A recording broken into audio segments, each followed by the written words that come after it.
Bentornati sul mio canale, benvenuti in questo nuovo video. Oggi vi racconto due NDE, sono due perché sono abbastanza veloci, non sono molto articolate, perché sono le NDE riportate dai medici curanti di alcune persone appunto decedute, quindi da medici ospedalieri.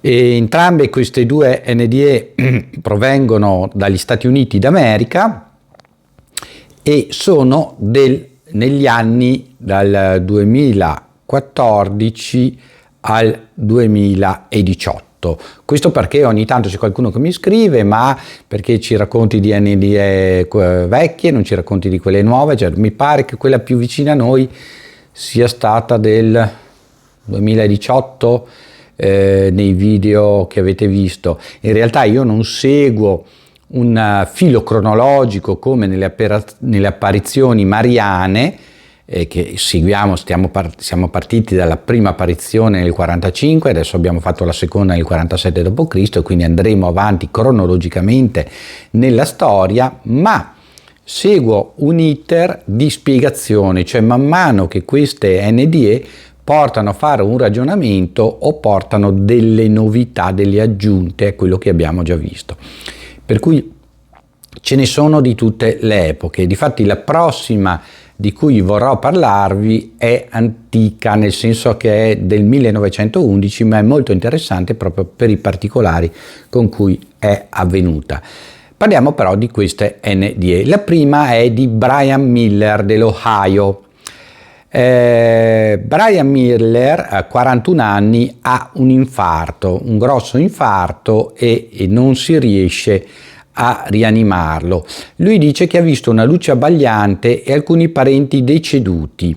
Questi parenti gli dicevano che non era il suo tempo, che doveva andare, che doveva tornare indietro. Si ricorda di un sentiero pieno di fiori che sembrava fluttuare nell'etere, nell'aria, e per cui lui camminava su questo sentiero e venne bloccato da un suo conoscente, da una sua conoscente appena morta, la suocera per l'appunto, che lo afferrò per un braccio e gli disse: non è il tuo tempo, devi tornare indietro.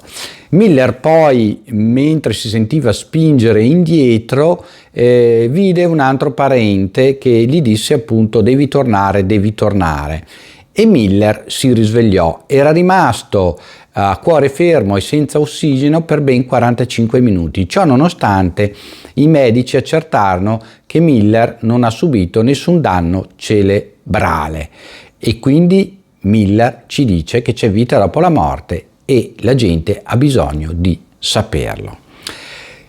Questo ci è stato raccontato dai medici dell'Ohio. Adesso andiamo in Oklahoma. Allora, Don Houston dall'Oklahoma. Quindi i medici ospedalieri che hanno raccolto alcuni racconti di NDE che gli sono stati riportati dai pazienti ci raccontano di Don.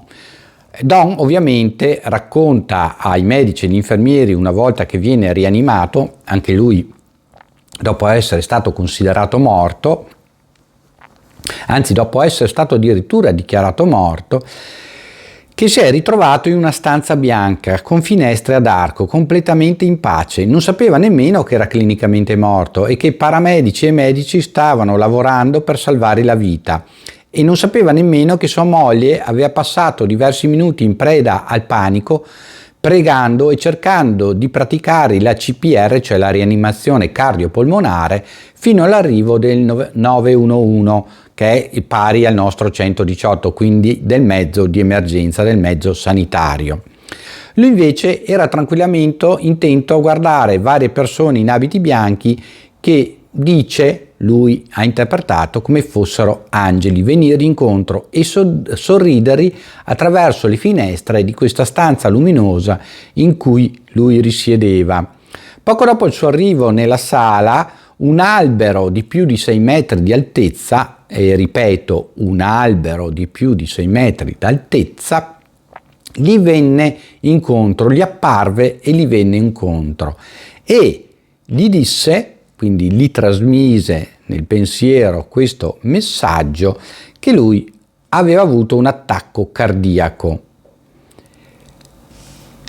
Ovviamente Don rimase un attimino perplesso, perché un albero che gli diceva questo. Poi si ricordò di quello che dice la Bibbia e quindi che addirittura Dio era apparso come un cespuglio infuocato a parlare a Mosè. E quindi lui ribadisce che l'albero era Dio, che non si era mostrato nella sua vera forma perché non sarebbe stato comprensibile a lui, che poi avrebbe dovuto tornare sulla terra, che non era il suo tempo. Quindi sarebbe andato tutto bene e lui sarebbe tornato sulla terra. Don Huston ci dice anche che lui però era molto tranquillo, molto sereno in quel posto, per cui non si sentiva preoccupato del suo destino terreno, anzi probabilmente non gliene importava molto. Infatti Don Huston aveva sofferto di un improvviso attacco cardiaco e quindi era rimasto senza battito cardiaco e senza circolo sanguigno per oltre 30 minuti. Ciò nonostante anche Don Huston non riportò danni cerebrali e non riportò altri danni fisici dopo le cure mediche. Quando si riprese, Don guardò sua moglie e le disse che era dispiaciuto. E per cosa? Chiese lei. Perché ho avuto un attacco di cuore, gli dice lui. E lei come fai a saperlo? Me l'ha detto Dio, rispose Don. E Don è rimasto morto per esattamente 26 minuti, nei quali non si riscontravano né attività cardiaca né attività cerebrale. Quindi resta un mistero per i medici che l'hanno curato. Per chi non avesse seguito gli short, sappiate che c'è un piccolo aneddoto che ci racconta il dottor Parmia, San Parmia, e ripeto il nome Sam con la M, come Sam Parnia, cioè con la N, Parnia, perché è un medico inglese di origine indiana, visto il nome, ovviamente responsabile del progetto e coordinatore del progetto AWARE, quel progetto che ha coinvolto 20 università e 20 ospedali tra il vecchio e il nuovo mondo, in cui appunto si sono studiate dal punto di vista medico le NDE e che hanno sortito già qualche piccolo risultato. Lui dice che un nuovo medico del suo reparto, cardiologo rianimatore, dopo aver assistito un paziente con arresto cardiaco prolungato e quindi essersi accorto che non era più in grado di rianimarlo, aveva mangiato il pranzo che era dedicato a questo paziente, tanto il paziente non sarebbe più servito. Solo che il paziente dopo alcuni minuti ebbe degli spasmi, allora gli fu riportato in rianimazione, fu rianimato e si riprese in pieno. E quindi quando si riprese indicò il medico in questione e gli disse: tu sei quello che mi ha mangiato il pranzo, fornendo una prova attendibile di essere rimasto cosciente anche clinicamente morto. Bene, con questo ho voluto raccontarvi anche quello che riportano alcuni medici delle esperienze di NDE a cui loro hanno assistito dal punto di vista clinico, ovviamente, non quello che è successo dopo, perché al momento non abbiamo nessuna capacità scientifica per dimostrarlo o per rivelarlo. Scrivetemi qua sotto nei commenti cosa ne pensate, mettete un bel like, condividete il video sui vostri social, perché questo è un grande aiuto che potete dare al canale ed è gratuito. Per quanto mi riguarda ci vediamo in un prossimo video, ciao a tutti da Ermanno, ciao!